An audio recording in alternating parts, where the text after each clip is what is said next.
Okay, so meditation. There's a couple different ways that we can look at this. There's a couple different attitudes that are prevalent.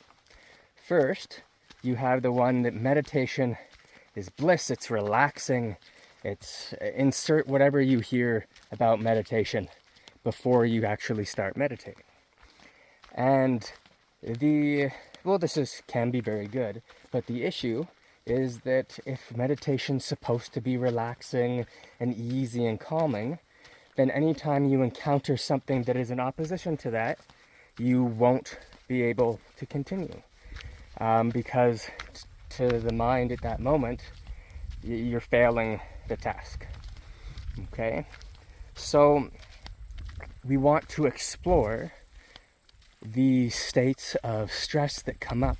These are very natural. So we actually want to be developing an equanimity. Now within that, you have people who go, okay, you're not actually practicing until it gets hard, until the dukkha, the suffering arises, the stress arises, okay, until the craving and aversion arise, and this static, this internal static starts to build. So that's one type of person, one type of practicer, one type of mindset. And so you'll have people that go the other way. Practicing should be easy. And as soon as you're encountering resistance, stop, because then you're practicing being in resistance. And it makes a hell of a lot of sense, and it's a really valuable tool as well. So the third option is where you mix the two. And that is, you look at what is it that you're doing while you're practicing this meditation. You're absorbing into, say, some type of Buddhistic light. And what do? Well, you start maybe the beginning.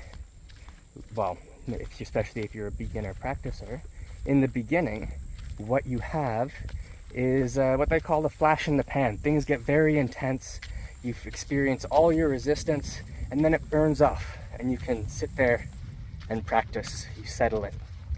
And we absolutely want to be working on this. So you encounter resistance in the beginning, and it burns off, it goes away, you have a nice practice.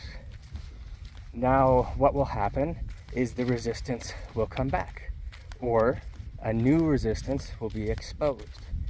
And what we want to do is look at any resistance, any static, these tensions that arise of the mind, tensions, the emotions, the energy, tensions of the body.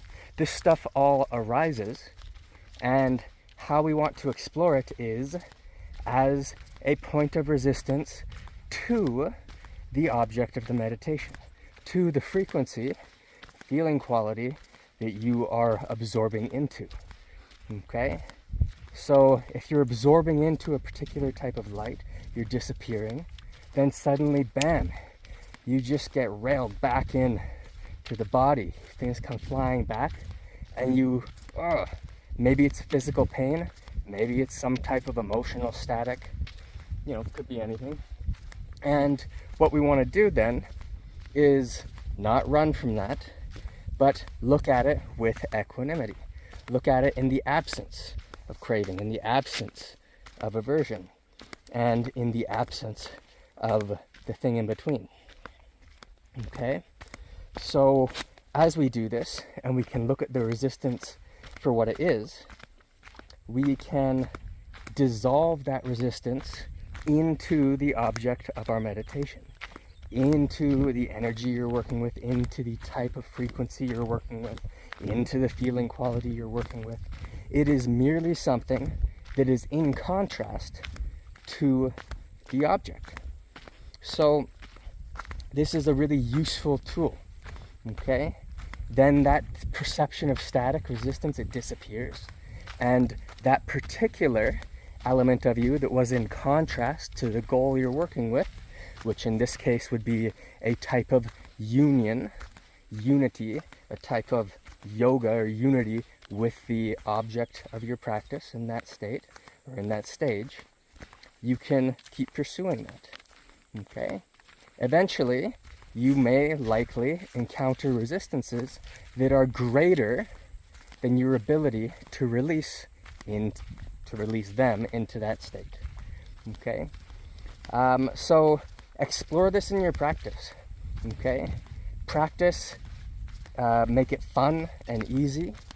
Okay, but when you encounter resistance, don't get stuck on the resistance.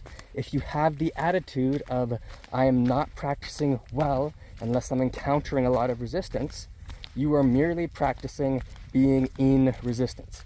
You are practicing the opposite of what you want to be practicing, which is release and dissolution into the object of practice. Okay? So make sure that when you do encounter the resistance, if you do, that you look at it as a part of you that is in contrast to your object. And this will allow you to perceive it in a different way, and then you can use whatever modality or mechanism that your system might use to help dissolve or relinquish that contrasting element of yourself. Okay? All right, I think that's all I got to say on that. Hope you're enjoying the side of the trails here. It's a beautiful little desert spot I'm in. All right, practice, have fun.